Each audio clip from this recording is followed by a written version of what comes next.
Today we're going to be examining the abdomen. The first part of the examination of the abdomen is to do a general inspection. The things that we're looking for are jaundice, pallor, spider nevi, pigmentation, any gynecomastia or paucity of body hair.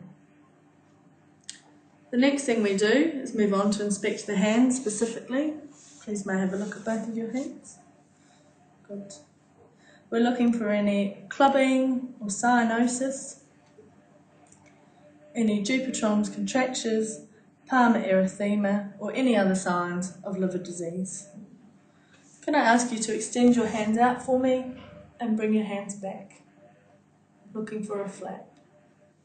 Thank you. That's great. Okay. Moving up now to the head and the neck.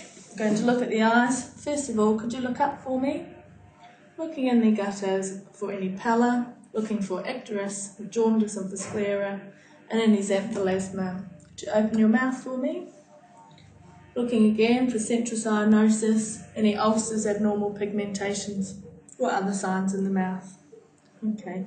Moving down now in our inspection, looking again at the chest, noting for body hair, any gynecomastia, or more spider nevi on the trunk. Moving down now, we come to our inspection of the abdomen itself. The things that we're looking for here are any abnormal distension, any masses, any distended veins, or any abnormal pulsations. Now we'll move on to the palpation of the abdomen. For this, it's important to get down on your knees so that you're at the right level for palpation. So now we'll move on to our palpation of the abdomen. Starting with palpation with light touch, asking the patient if they've got any areas of tenderness. Have you got any tenderness in your tummy? No. And you let me know if anywhere's tender. Okay. Lightly palpating in each of the 9 areas of the abdomen.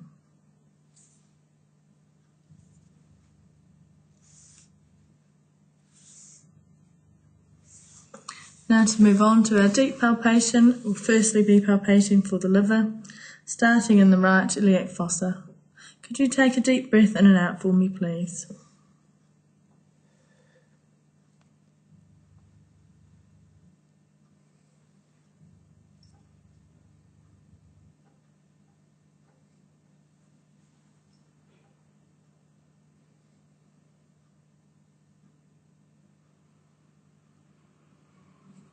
Okay, starting again in the right iliac fossa, moving diagonally over to the left hypochondrium to feel for any enlarged spleen. Again, and take deep breaths in and out for me.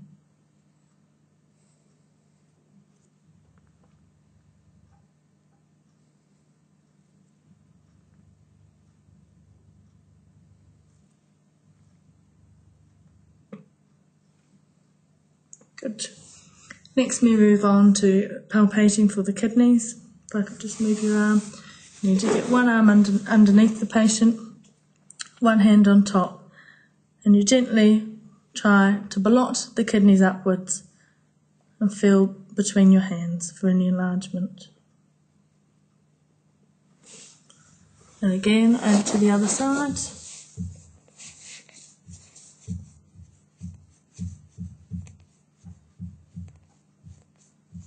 Okay. Finally, palpate for any aortic aneurysm.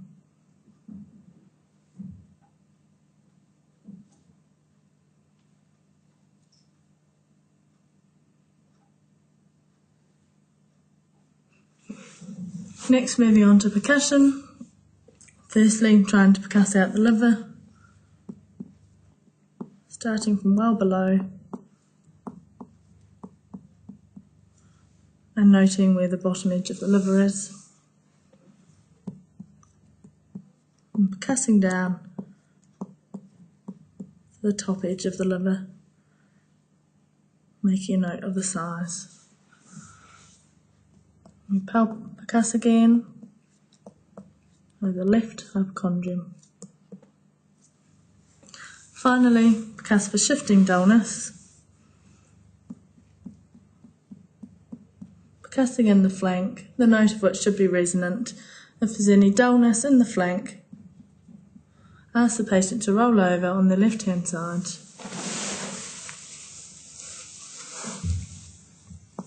and percuss again to ensure the dullness has shifted.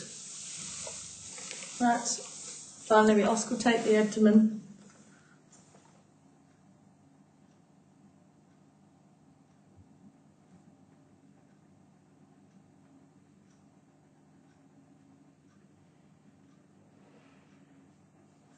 That's great.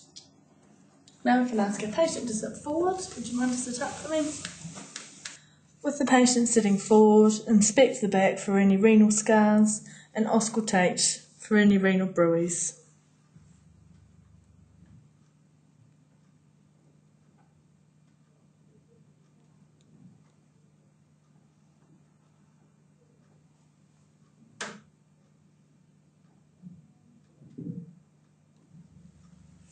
While the patient is sitting forward, we can complete our examination by feeling for any cervical lymphadenopathy.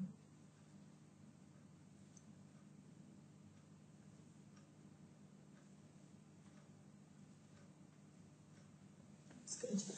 The final part of the abdominal examination involves an examination of the inguinal area, looking for inguinal lymphadenopathy, an examination of the external genitalia and a rectal examination.